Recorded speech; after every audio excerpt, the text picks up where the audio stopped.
మమ్మీకి ఇష్టం one part, డాడీకి ఇష్టం వన్ పార్ట్, పింకీకి ఇష్టం వన్ పార్ట్, అందరికి ఇష్టం వన్ పార్ట్.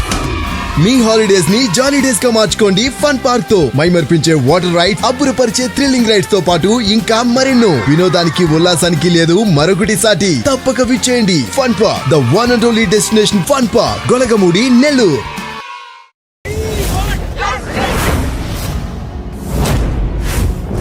నెల్లూరు కలెక్టరేట్లో ప్రజా సమస్యల పరిష్కార వేదిక కార్యక్రమాన్ని జాయింట్ కలెక్టర్ ఇతర అధికారులతో కలిసి నిర్వహించి పలు సమస్యలపై ప్రజల నుంచి అర్జీలు స్వీకరించారు. కాగా మొత్తం 455 అర్జీలు అందాయి. వీటిలో ఎక్కువగా రెవెన్యూ శాఖకు సంబంధించి 194, పోలీస్ శాఖకు 63, మున్సిపల్ శాఖకు 30, సర్వేకు 43, పంచాయతీరాజ్ శాఖకు సంబంధించి 31 అర్జీలు అందాయి. ఈ సందర్భంగా జేసీ కార్తీక్ మాట్లాడుతూ ప్రజల నుండి వచ్చిన సమస్యలను నిర్దిష్ట గడువులోగా పరిష్కరించాలన్నారు.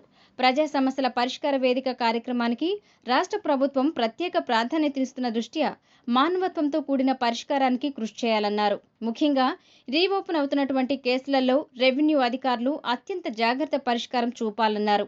ఈ కార్యక్రమంలో DRO Uday Bhaskar Rao, ZP deputy CEO Mohan Rao, housing PD Venugopal, జిల్లా వైద్య ఆరోగ్య శాఖ అధికారి సుజాత, ఏపీఎం ఐపీపీడీ శ్రీనివాసులు, హార్టికల్చర్ ఏడీ సుబ్బారావు, విద్యుత్ ఎస్సీ విజయన్, డీఈఓ బాలాజీరావు, సమగ్ర శిక్ష ఏపీఓ వెంకట సుబ్బయ్య తదితరులు పాల్గొన్నారు.